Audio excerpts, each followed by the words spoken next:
The word virus evokes an image of microscopic enemies, invisible to the naked eye, yet capable of wreaking havoc on our world. It's a word loaded with dread, hinting at illness, contagion, and sometimes even death. But where did this word, so loaded with meaning, originate? The term virus has a long and intriguing history, stretching back to ancient Rome. In Latin, virus referred to a poisonous substance, a venom or a noxious liquid. Think of the venom of a snake, a deadly concoction capable of felling even the strongest creature. This image of a potent, unseen force capable of causing harm is at the heart of the word's enduring power. The Romans used virus to describe anything that could contaminate or corrupt.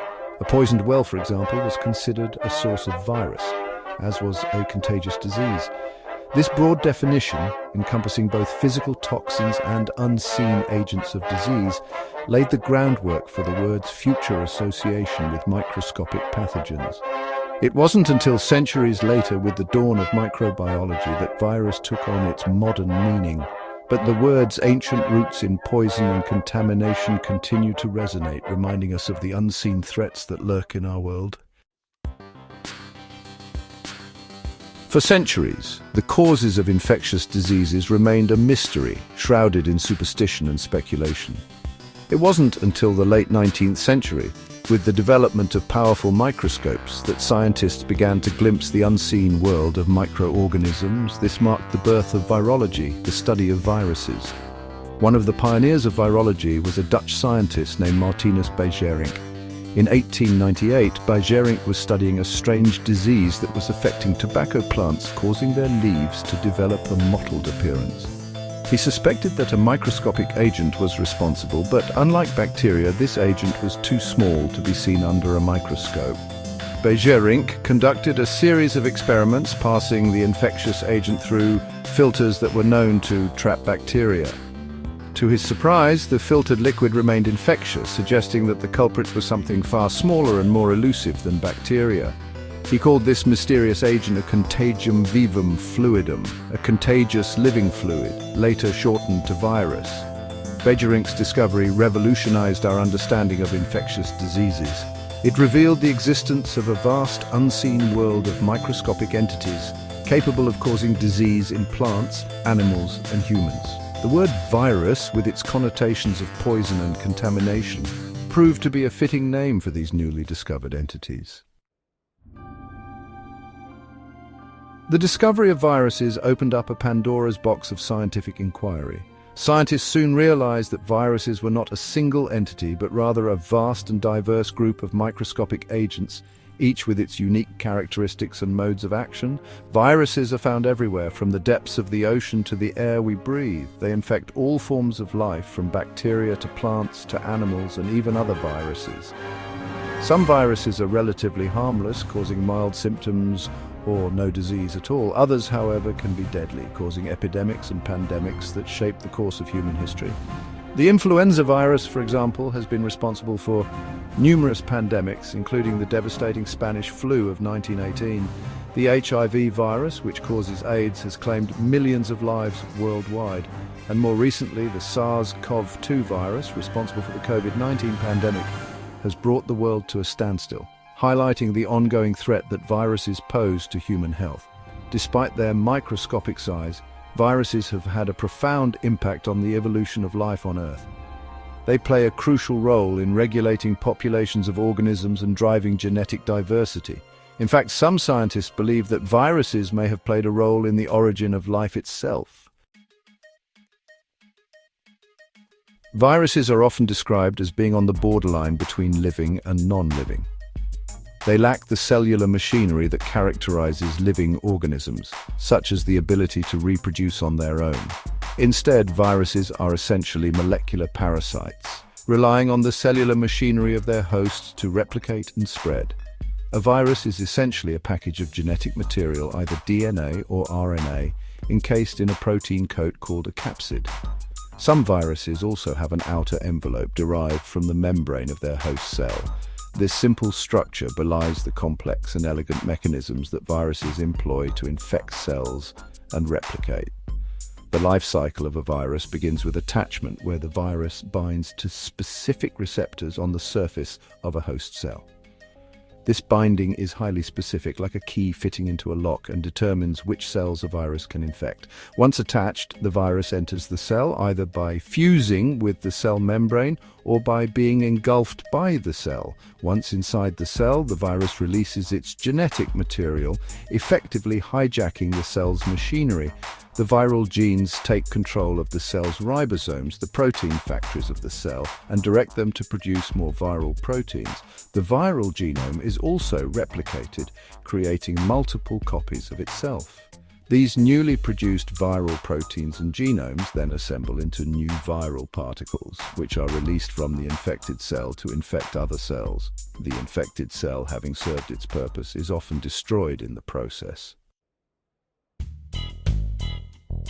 Section 5. Why virus stuck a name that fits. The term virus has endured for over a century despite our growing understanding of these complex entities. Why? Because it encapsulates the essence of what a virus is, a tiny infectious agent capable of causing disease. The word's historical association with poison and contamination remains relevant as viruses spread through various routes of transmission, including respiratory droplets, bodily fluids, and contaminated surfaces. They invade our cells, hijacking our cellular machinery and disrupting our biological processes. Moreover, the term virus transcends scientific disciplines. It has become embedded in our everyday language, used metaphorically to describe anything that spreads rapidly and causes harm, from computer viruses to viral marketing campaigns. In this sense, virus has become more than just a scientific term. It's a powerful metaphor for the unseen forces that can disrupt our lives, both biological and societal. Section 6. Beyond biological viruses, the digital plague. The concept of a virus extends beyond the realm of biology. In the digital age, the term has taken on a new meaning with the emergence of computer viruses. These digital entities, like their biological counterparts, are capable of self-replication and spread, infecting computers and networks worldwide. The first computer viruses emerged in the early 1980s as personal computers became more prevalent. These early viruses were relatively harmless, often designed as pranks or to display messages on a user's screen. However, as computer networks expanded, so too did the potential for malicious viruses. Today, computer viruses are a serious threat capable of stealing sensitive information, disrupting critical infrastructure, and causing billions of dollars in damage annually. They spread through various means, including infected email attachments, malicious websites, and software vulnerabilities. Section 7. The curious case of computer viruses, a digital metaphor. The use of the term virus to describe malicious software highlights the striking parallels between the biological and digital worlds. Just as biological viruses hijack cellular machinery to replicate, computer viruses exploit vulnerabilities in software code to spread and cause damage. A computer virus, like its biological counterpart, is essentially a set of instructions, a code that tells a computer what to do. This code can be inserted into legitimate software programs or disguised as harmless files, tricking users into downloading and executing them. Once a computer virus infects a system, it can replicate itself, spreading to other files and programs. It can then lie dormant, waiting for a specific trigger, such as a date or a user action, before unleashing its payload.